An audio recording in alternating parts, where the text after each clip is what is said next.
Good morning, dear viewers and crawlspace concerned homeowners.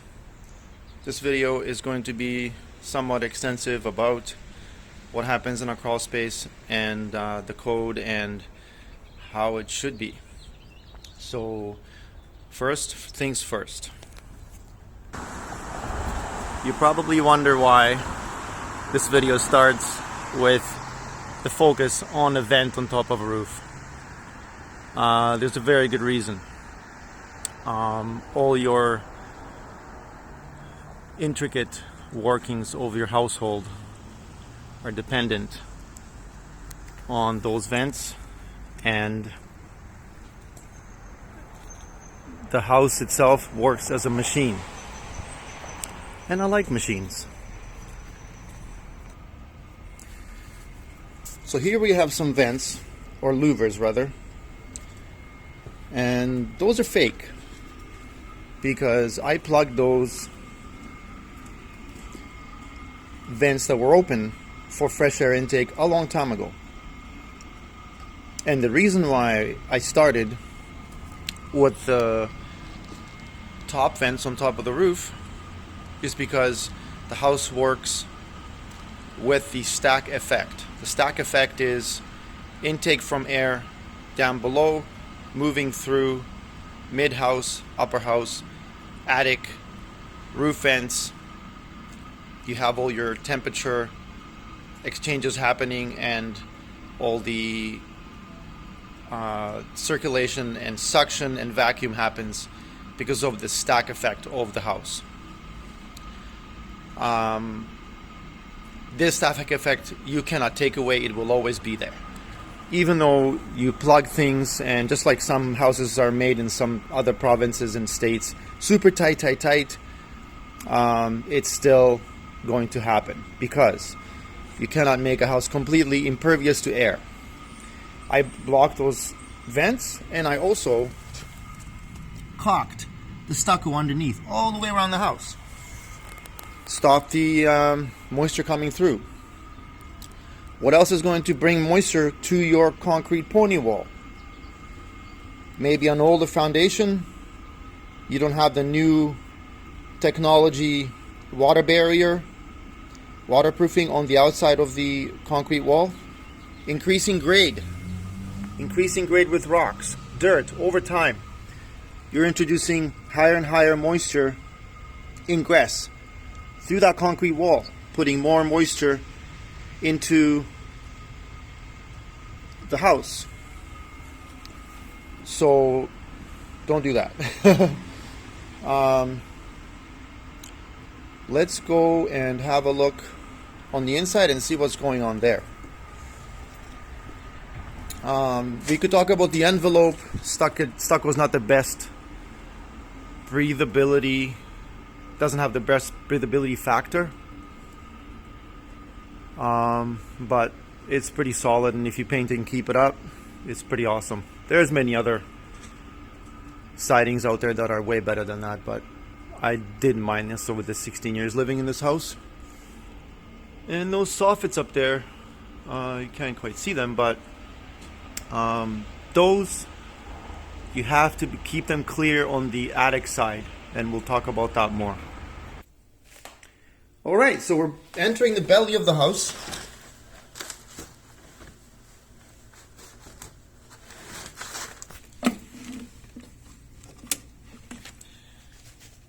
And this is where the fun begins. First thing we should talk about is you have bare concrete and you're getting the lime coming through the concrete. That's called efflorescence. Efflorescence is somewhat bad news, I guess, but what that means is that the moisture from the ground coming through whatever water barrier, moisture barrier is put into the concrete is coming through that. It's no longer good anymore. It's your concrete's failed. So you got to deal with that, and I had that. Here in this crawl space, it was here. So what do? You do elevate the house and put in a new foundation? No. Do you pay someone $6,000, $7,000, $8,000 to do what I did here? No. You do it yourself. You have that moisture coming through the concrete. You have to deal with it. And the best way to deal with it is clean your concrete floor. Get all the crap off it. There's going to be some crawl spaces have dirt. The dirt holds moisture. You're adding to the moisture of your house because you're preloading that dirt with moisture. This house had insulation underneath in the floor joist. I took the insulation out because it holds moisture. Some people put plastic underneath their house thinking that they're going to stop the moisture from coming in. You cannot block all the moisture that's coming through that plastic, through your floor joist in. You cannot. You're not Superman. There's no magic. Don't use plastic, poly on your floor joist anywhere in any building where there is something underneath and the moisture can go up from there to the plastic. It doesn't work. Same with insulation. It starts on the concrete. So here I dug up all the dirt that was here, left here since 1978. They left dirt and rocks and crush. Hauled all that out of there. Hauled the insulation out of there. And then started sweeping, shop vacuuming the floor down to no dirt at all. Super dry and clean. Then haul this 1-inch insulation and put it all over the ground and the walls. And to stick it on, I used acoustical caulking. Between the floor joists, it's doubled up, tight. All the way to that plywood back there. That's behind the stucco on this side. So it's sealed tight. Everything is beautiful. The concrete wall, the pony wall, it's going to continue and it's going to have moisture coming through it on the top, but they put tar paper up there. It's going to stop some of it. It's all you can do is have that 1 inch left there for the moisture to come through. It's not bad. It's the best of the worst, all the worlds, right? After you've laid down your insulation, you want to get that giant, expensive roll of poly and roll it out. And go hard. And glue it to all the other pony walls that are here. Make sure it's all sealed. Glue your heart out with all that acoustical foam. The acoustical caulking, it's nasty stuff. It will stick to everything, you and everything else around you. But that's the fun part of it, right? So there is sort of the crux of how to deal with moisture. By the way, if you don't deal with moisture, things will come to your crawl space and live in there. Rats love moisture, bugs, all the bugs love moisture. They love to live, and other animals, they live in a place with moisture because it's water, and things need water to live. So don't give them a place to live, because they will destroy your home. The next thing we should move to is, now that you've got this plastic here, you will have to have some sort of a rest for the water coming out of your tanks if they decide to fail. So I've done a very simple thing here. There's higher tech systems out there, but it's basically the pans for hot water tanks. I cut 2 of them in half, butter them on the outside, put poly there, and to retain the water if it does fail. And then I put like a control valve here. It's basically a valve with a flap that lets water in, but it doesn't let it back out. connected to a water hose, and that water hose runs all the way down to a drain that's in the concrete there that runs to the perimeter drainage of the house, which also has to be clear for all this to work. That's another video, and there's probably a lot of information on that part of the workings of moisture control and water control around your house. But I wouldn't do any of this until the perimeter drainage would be done. Because if your perimeter drainage is plugged, you're bringing lots of moisture to the perimeter of your house. And there's no point doing the crawl space if you got the problem on the outside. It's a lot of moisture, and it has to be dealt with. That much moisture, you can't leave it alone. So, to take it up a notch and to another level, I also installed a dehumidifier. That dehumidifier takes out air on continuous basis. It's set to that, and it's got a little hose, and it's running to that perimeter drainage connection there, which is a beautiful thing. And it just keeps on ticking. That thing's been down here for years. This crawl space should not be, your crawl space should not be over 70% moisture. It should be down in the low 60s, 50s. You can set your dehumidifier, get that thing moving and move that moisture out of the house from the bottom. That aluminum foil pad there, I put there. Before we sold the house, I was going to put in a Japanese heat pump. It's a fantastic heat pump. They're about $1,400. I bought it, and I was going to put it in there. And it's a two-ended exhaust and intake, the proper kind of heat pump where you are exhausting the air it's processing and intaking fresh air.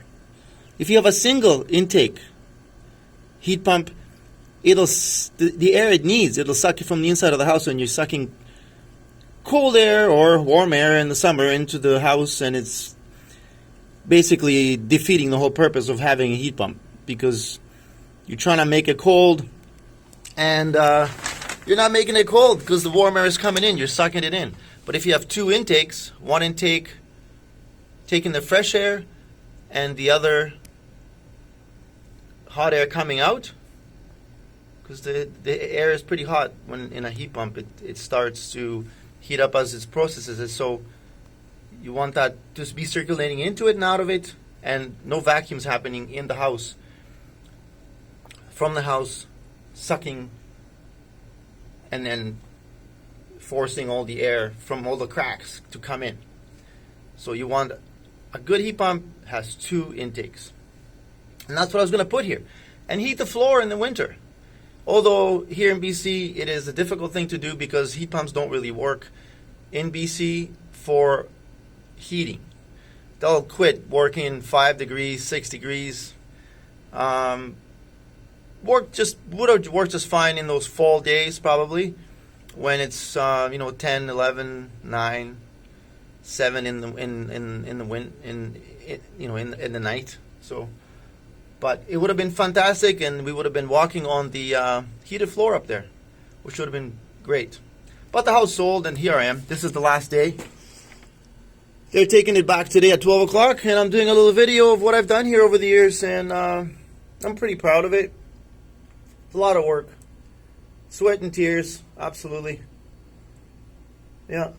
And to encapsulate like this, it's going to be thousands. You can do it yourself. Just the hard labor is required. And don't stop there, because you have to continue and end with the insulation in the attic. Put as much insulation in your attic as possible. Whatever you can afford, because that insulation is stopping the cold and the heat in the summer coming in from the top. And that insulation is going to make it nice and warm. But again, a step before that, you cannot do that if you don't have poly or a water barrier between the top of the ceiling and the attic. It has to be gyprock, poly, insulation. And your fan also has to be hooded with a plastic hood and tied into that poly, so it's all encapsulated on the bottom side of the poly. Now way the fan's sucking the moisture air from the house and exhausting it straight out the stack to the outside. So none of that moisture from the house is going into the attic anywhere. I had to fix all that. There was all kinds of tears, wasps did damage. I took all the insulation out of the attic and took all the plywood off the roof and the roof. And the reason for that is because this house never had a hood over the range. This house was cooked in without moisture control since 1978. So there was a bit of mold on the plywood in the attic. Had to go. Insulation had to go. Poly had to be fixed. New insulation was blowing in. Put in as much as you can afford, believe me. And for the people that are like planning to store all the goodies in their attic, what you're doing is you have these things in your attic. All year long, you have seasonal moisture loading. Those things are all going to preload with moisture. Wintertime, dew points happen. You got the warm radiating off the house. You got the cold air. Those things are going to start releasing moisture and start causing mold in there, or they're going to mold themselves. Do not put things in your attic. That's not what it's for. Your attic should be dry. It should be vented, minimum 4 vents. End-to-end venting is old code, and even if it was a code, it is not to be done. You want northeast or east facing venting, 4 vents minimum. Today you can buy an electric vent, solar powered. It sits up there, it's got a fan. The sun powers it. It's always going, even if there's no wind or different pressure things are happening in the house. It's always sucking, which is fantastic. So just do that. Roofer is able to take a vent like that, that's solar powered, tie it into your roofing tiles, put it in back there, pickaboo, tie it all in, and not even have to remove the roof tiles completely. So roofers are good at that. So on that note, see what's happening, right?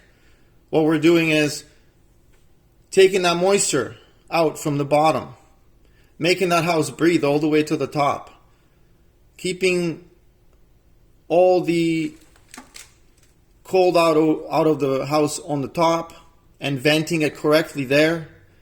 And make sure your soffits are clear. If the soffits are not clear, the suction cannot happen. That stack effect has to be working like a machine. It has to go through the soffit, in through the vent at the top. It has to create that suction for all that stack effect to happen inside the house. It works like a machine. It has to be like that. If your soffits are plugged from the top, it's going to fail. And you can buy the baffles that go all the way from the apex of the roof on the inside all the way down to the soffit, and those baffles guide air down to the soffit, and the air comes up from the soffit and it guides the air up to the apex of the roof to the vents. That's what you want. That's a perfectly organized machine where everything is working as it should and all the components of that machine are there and they're working 100%. I love that. That's fantastic, right? Today things are built differently, but who knows if they're even built correctly, right? Just because you got 2x6 construction, is it better? I don't know. That's not the point of this video, but if all those things are working properly, you will have a moisture-free house, mold-free house. It'll smell good, and it'll be warm. You want a warm house for your family, and a warm floor to walk on. I'm happy I've done this, and I could share it with you. Done so much work in this house over the last 16 years, and that was a huge help to living more healthy and having no worries about what is going to happen within the house, and having the knowledge of that makes you sleep at night. So thanks for watching this. It's been a pleasure. Cheers.